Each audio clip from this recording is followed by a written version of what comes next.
दुरूद शरीफ पढ़ लें। अल्लाहुम्मा सल्लि अला सय्यदिना मौलाना मुहम्मदिन बारिक वसल्लिम सल्लु अलैहि सलातु व सलामुन अलैका या रसूलल्लाह।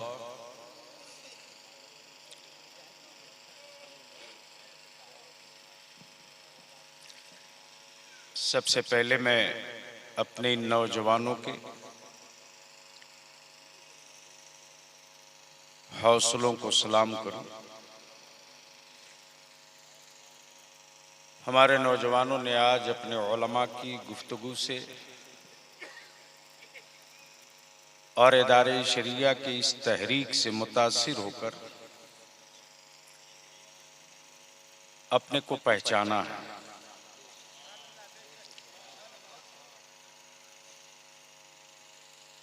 बस अब चंद ही मिनट में खतीबुल हिंद हजरत अल्लामा सैफुल्लाह अलीमी साहब का खिताब आप सुनेंगे। मुरादाबाद और मुल्क के कई मुख्तलिफ सूबों का मजहबी दौरा करके हुजूर अमीन शरीयत फ़कीह असर हजरत अल्लामा अशाह मुफ्ती अब्दुल मन्नान साहब क़िबला दामो फ़ैज़ुकुम अपने अजीज़ उलमा और अपने इदारे के इस तहरीक की हिमायत और सरपरस्ती के लिए तवील सफ़र करके तशरीफ़ लाए। आपने महसूस किया है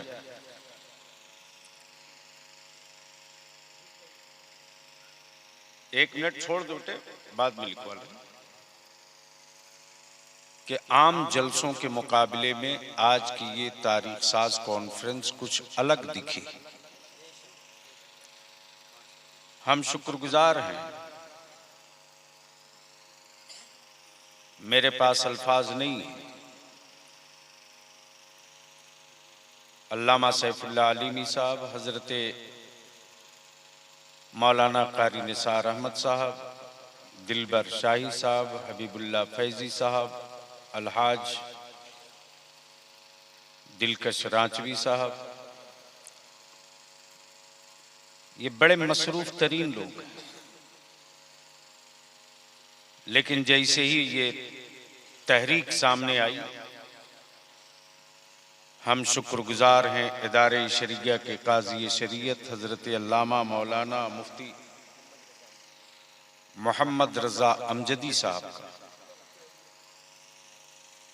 हम शुक्रगुजार हैं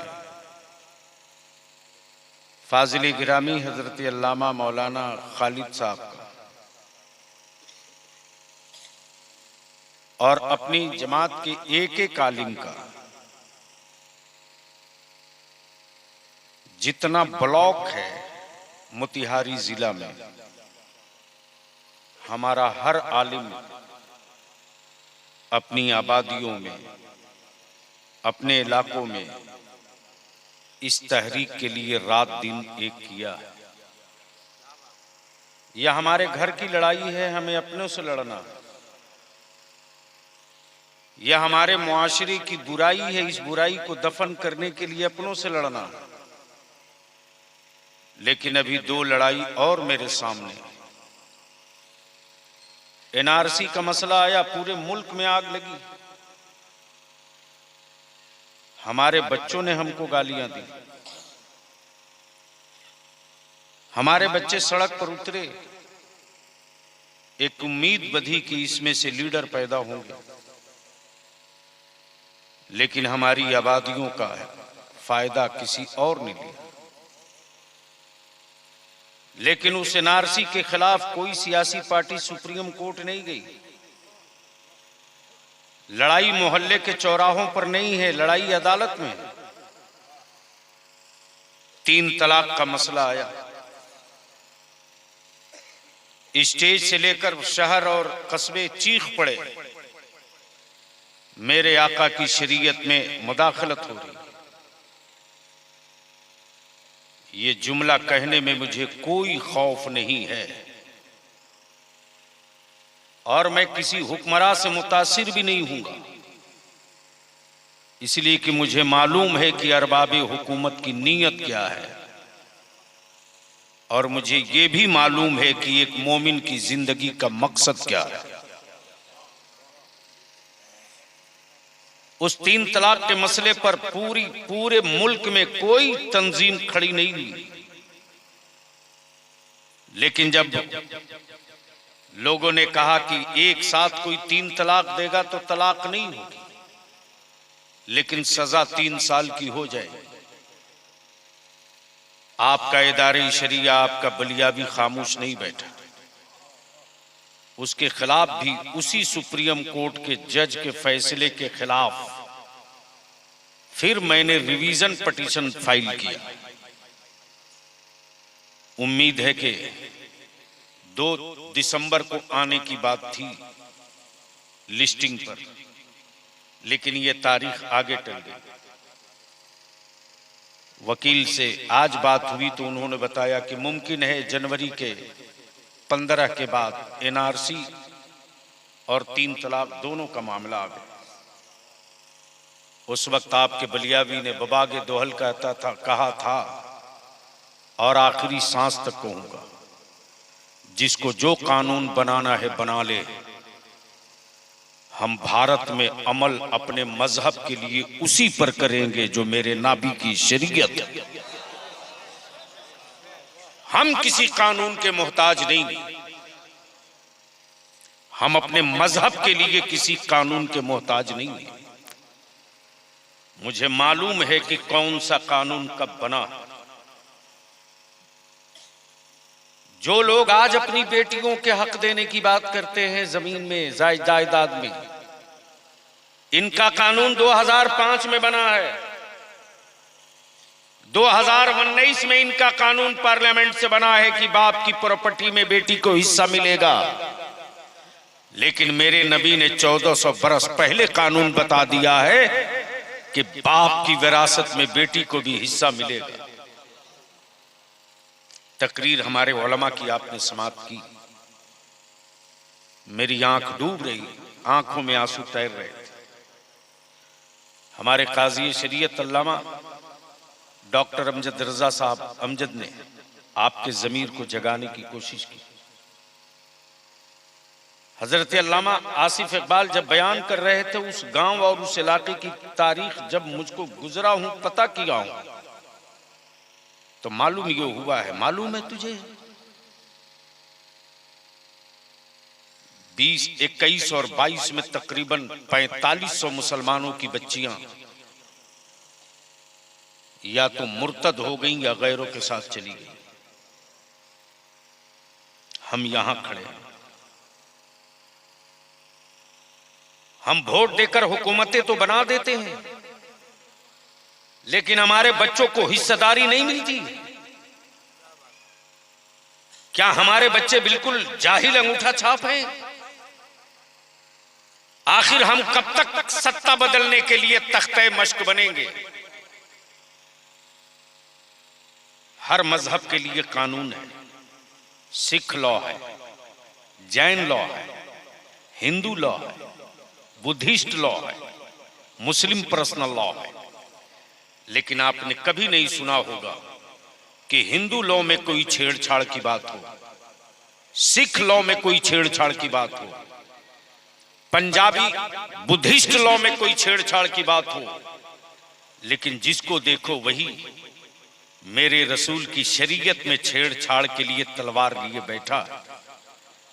तब हम लोगों ने तय किया कि हम अपने शरई और अज़दवाजी निकाह और तलाक के किसी भी मामले को मोच का मसला नहीं बनाएंगे, शरीयत का मसला है। और इसके लिए बिहार के सरहदों से बाहर निकलकर इस वक्त 12 सूबों में आपके इदारे शरिया की शाखें हैं। 12 सूबों में अल्लाह तबारक व तआला उस कायदे अहले सुन्नत की तुरबत पर रहमत और नूर की बारिश बरसाए, जिस कायदे अहले सुन्नत ने 1965 में महसूस कर लिया था कि अहले सुन्नत के बच्चों के हाथ में वो दौर आएगा, कि जिंदगी में वो दौर आएगा जब हमारी जमात और हमारे बच्चे मोहताज बनकर किसी चौराहे पर खड़ा होंगे। 64 साल पहले मेरे बुजुर्गों ने इसका नाम दारुल उलूम नहीं रखा, इसका नाम जामिया नहीं रखा, इसका नाम मदरसा नहीं रखा, इसका नाम इदारे शरिया रखा। और इसलिए रखा इदारे शरिया कि जब जब जहां जहां जिस मोड़ पर उम्मते मुस्तफा पर कोई पत्थर मारेगा तो मदरसों की दीवारें चुप रहे, लेकिन इदारे शरिया चुप नहीं रहेगा, सड़कों पर निकले। तहरीक चल पड़ी। कल हम बेतिया में थे, उस बेतिया में थे जिस बेतिया में हमारा तसव्वुर नहीं था, लेकिन उलमाए किराम की बेलौस खिदमत, हमारे आलिमों का अपना घर बार सब छोड़ करके अपनी जेब से अपने पैसे से सफर करके बगैर किसी नजराना किराया के चटाई बिछी है, उसी पर आलिम बैठ रहा है। जो मिल गया कोई शिकवा नहीं। हम शुक्रगुजार हैं अदारे शरिया मोतिहारी के हमारे सारे नौजवान उलमा ने सर जोड़कर फैसला लिया। अब सवाल दो है और इन दोनों के लिए पूरी ताकत से लड़ना पड़ेगा, और इस दो काम को कराने के लिए तेरे बलियाबी को अगर पहाड़ से भी छाती लड़ाना पड़े तो कतई देर नहीं करेगा। क्या जब छाती लड़ाने का वक्त आएगा तो साथ दोगे कि छोड़ दोगे? साथ दोगे कि छोड़ दोगे? जोर से बोलकर बताओ, साथ दोगे कि छोड़ दोगे? अगर हिम्मत है लड़ने की और सही नीयत है साथ देने की तो स्टेज से लेकर मजमे तक मुट्ठी बांध कर आवाज देकर बताओ, साथ दोगे कि छोड़ोगे? साथ दोगे कि छोड़ोगे? साथ दोगे कि छोड़ोगे? साथ दोगे कि छोड़ोगे? अगर जेल जाना पड़े तो भागोगे कि चलोगे? अगर तुम्हें अपनी नस्लों के मुस्तकबिल के लिए जेल की सलाखें तोड़नी पड़े तो तोड़ोगे कि भागोगे? दो कानून और इसके लिए दस्तखती मुहिम भी चलेगा। दस्तखती मुहिम भी चलेगा। दिलबर शाही साहब, हबीबुल्लाह फैजी साहब, दिलकश रांचवी साहब, अख्तर जिया साहब, मौलाना इमरान साहब, हमारे जितने उलमा हैं, जिसको छोटी बड़ी महफिल जहां मिले, हर तकरीर के बाद ये दो जुमले पर, दो मौजू पर जरूर अपने बच्चों को जगाइए। पहली बात ये कि लोगों ने पेशा बना लिया है मेरे आका करीम की तौहीन करके सत्ता तक पहुंचने का। कोई कानून नहीं,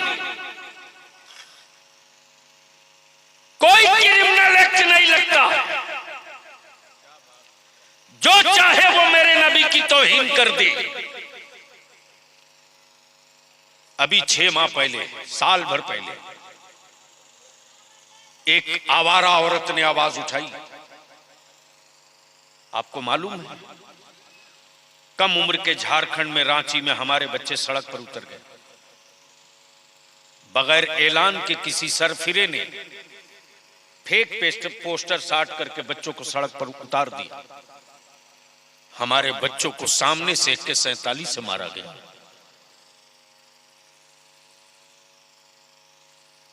जब मेरे बच्चों की गिरती हुई लाशों की वीडियो तेरे बलियाबी के पास पहुंची, उसी दिन मैंने अहद कर लिया कि अगर जिंदगी मेरे रब ने दी तो इसके खिलाफ जान सटाकर पूरी कौम को इकट्ठा करेंगे। तब इदारे शरिया ने तय किया, चाहे बिहार की हुकूमत हो या दिल्ली की,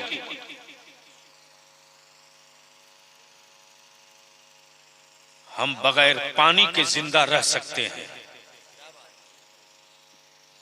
बगैर नबी के हम जिंदा नहीं रह सकते, हम जिंदा नहीं रह सकते। हमारी जिंदगी की सांस मेरे जिस्म के लिए नहीं है, हमारी जिंदगी की सांस मेरे लिए नहीं है। मेरी हर धड़कन, मेरी हर सांस सिर्फ उस रसूल के लिए है। अगर उनकी इज्जत नहीं तो हम नहीं, हम नहीं। हम अपने बाप के हवाले से नहीं पहचाने जाते हैं, हम अपने बाप के हवाले से खतियान में पहचाने जाते हैं। हम भारत में रसूल पाक के हवाले से पहचाने जाते हैं। तबेदारी शरीया ने तय किया कि एक कानून बने कि जो मेरे आका करीम की या मेरे मजहब के किसी पैगंबर रसूल की, कुरान की, शरीयत की तौहीन करेगा, उस पर देशद्रोह का मुकदमा होना चाहिए। बोलो, होना चाहिए कि नहीं? जोर से बोलो, होना चाहिए कि नहीं? कानून बनना चाहिए कि नहीं? कानून बनना चाहिए कि नहीं? इसके लिए लड़ाई कौन लड़ेगा? कौन लड़ेगा? कौन लड़ेगा? तो आज ये तहरीक की बुनियाद पड़ी है। अमजदी साहब, हम उलमाए चंपारण से इल्तिजा करने के लिए आज खड़े हैं कि आज उर्दू लाइब्रेरी में तहरीक की बुनियाद पड़ी है। मोतिहारी में फाइनल उस दिन माना जाएगा जिस दिन सबसे बड़ा मोतिहारी का मैदान सिर्फ टोपियों से भर दिया जाए और ऐलान कर दिया जाए कि वोटर लिस्ट में बाद में मुझको गिनना, मुस्तफा के गुलामों को मोतिहारी की जमीन पर गिनना। बोलो, ये तहरीक चलेगी तो गांव का गांव निकलेगा कि नहीं निकलेगा? मैं अपने उलमाए कराम का किन लफ्जों में शुक्रिया अदा करूं। बेशुमार मेरा आलिम नीचे बैठा हुआ, बेशुमार मेरे खुतबा नीचे बैठे हुए हैं। अल्लामा सैफुल्लाह अलीमी साहब, मैं देख रहा था, एक एक चेहरे पढ़ रहा हूं। हमारे जिन आलिमों के इस्तकबाल में लोग कारें लेकर खड़े रहते, आज मैं देख रहा हूं कि मेरा आलिम कुर्सी खुद बिछा रहा। अल्लाह अकबर। और ये हौसले पाने के बाद मुझे रईसुल कलम याद आते हैं।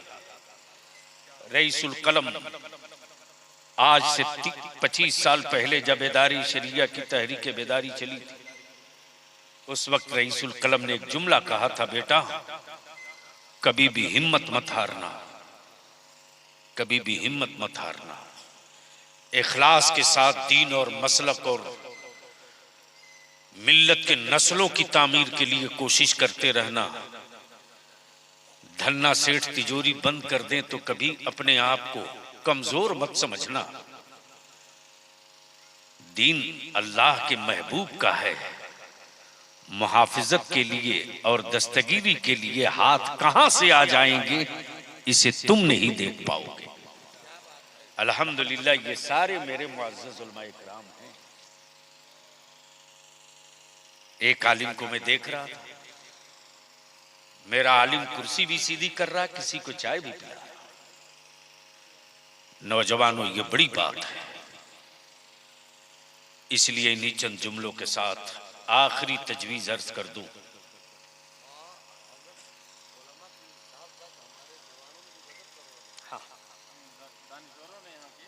यहाँ के हमारे एक एक बुद्धिजीवी दानिश्वर, जब से मैं पहुंचा हूं, ये काफिला सुबह 9 बजे बेतिया से निकला, 9 बजे निकला है, शाम को 5 बजे पहुंचा है। ऐसा नहीं है कि बहुत दूर था, 1.5 घंटे का रास्ता, लेकिन अल्हम्दुलिल्लाह मलदहिया, नरकटियागंज, कई गांव में ये काफिला पहुंचा है और जिन जिन आबादियों में ये काफिला पहुंचा है, एक उम्मीद भरी नजरों से मेरी आवाम ने देखा है कि कुछ लोग उठ गए हैं नस्लों की हिफाजत के लिए। आज मेरे बच्चों को जो जब चाहे तब दहशतगर्द बना दे, अदालतें चुप है, जजेस खामोश है, हमारे बच्चे लवारिस हो गए, लवारिस हो गए। ये लड़ाई हुक्म सियासी पार्टियां नहीं लड़ेंगी, ये लड़ाई हमको आपको लड़नी होगी। तब इदारे शरिया ने महसूस किया कि किसी चौराहे पर मॉब लिंचिंग कर दो, कानून मुंह देखते रहे, हमारे घरों को जला दो, कानून मुंह देखते रहे, हमारी आबादियों को फूंक दो, कानून तमाशा देखते रहे। वक्त और हालात ये बता रहे हैं कि जिस तरह से हमारे दलित भाइयों के जान माल की हिफाजत के लिए दलित एक्ट बना, SC/ST एक्ट, इस कानून के बन जाने के बाद किसी की औकात है जो मेरे दलित भाई की जात का नाम लेकर के कोई पुकार दे? नॉन बेलेबल केस फाइल होगा। तब इदारे शरिया ने तय किया कि जिस तरह दलित भाइयों के जान माल इज्जत आबरू की हिफाजत के लिए SC/ST एक्ट बना है, वक्त आ गया है कि इस मुल्क को बचाने के लिए, इस मुल्क की एकजहती को सलामत रखने के लिए, इस मुल्क के संविधान को, आईन को महफूज रखने के लिए आज हिंदुस्तान में जरूरत आ पड़ी है कि भारत के मुसलमानों के जानो माल की हिफाजत के लिए मुस्लिम सेफ्टी एक्ट वैसे ही बनाया जाए जिस तरह से दलित रिजर्व दलित सुरक्षा एक्ट बना है, ताकि फिर कोई सरफिरा या किसी सियासी पार्टी का कोई गुंडा हमारी टोपी और दाढ़ी और मेरे बच्चों को देख करके मुल्क दुश्मन कहने की गलती न करे। बोलो ये कानून बनना चाहिए कि नहीं? जोर से बोलो, बनना चाहिए कि नहीं? जोर से बोलो, बनना चाहिए कि नहीं?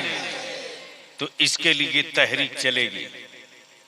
अल्लामा खालिद साहब अमजदी साहब, फॉर्म आएगा दस्तखती मुहिम का, हर मस्जिद के इमाम तक पहुंच जाए। एक फॉर्म पे फॉर्मेट पर 10 आदमी का नाम होगा, 10 आदमी, उसमें नाम, मोबाइल नंबर, पूरा एड्रेस कॉलम में भरकर हम अमन पसंद शहरी हैं, पहले दस्तखती मुहिम करके पेश करेंगे और कहेंगे कि बिहार के इतने लाख मुसलमानों ने ये कानून बनाने का डिमांड किया है, कर सकते हो तो हाथ मिलाओ, वरना मैदान में निपट लिया जाएगा। तहफ्फुज़ नामूसे रिसालत कानून और मुसलमानों के जानो माल के लिए तहफ्फुज़ मुस्लिम सेफ्टी एक्ट कानून, इस 2 कानून की लड़ाई के लिए पहले दस्तखती मुहिम, नहीं सुनेंगे जिलावार धरना, उसके बाद भी नहीं सुनेंगे तो जेल भरो की तहरीक भी चलेगी। देखेंगे कि कितने हाथ की इन्होंने कैद खाने बना रखे हैं। हम तो कैद खाने में पैदा ही लिए हैं, दुनिया मेरे लिए कैद खाना ही है, तो चाहे इस घर में रहें कि उस घर में रहें, रहेंगे तो अपने मुस्तफा के लिए रहेंगे। तो ये 2 कानून बनना चाहिए कि नहीं बनना चाहिए? हाथ उठाकर बताओ, बनना चाहिए कि नहीं बनना चाहिए? अब मेरे साथ नारा लगा लो, नारे तकबीर, जोर से नारे तकबीर, नारे रिसालत, इदारे शरिया, मुसलमानाने मोतिहारी, इदारे शरिया मोतिहारी। बस इन्हीं चंद जुमलों के साथ पूरी रात की गुफ्तगू के खुलासे के तौर पर खतीबुल हिंद हजरत अल्लामा मौलाना अशाह सैफुल्लाह अलीमी साहब आपके सामने।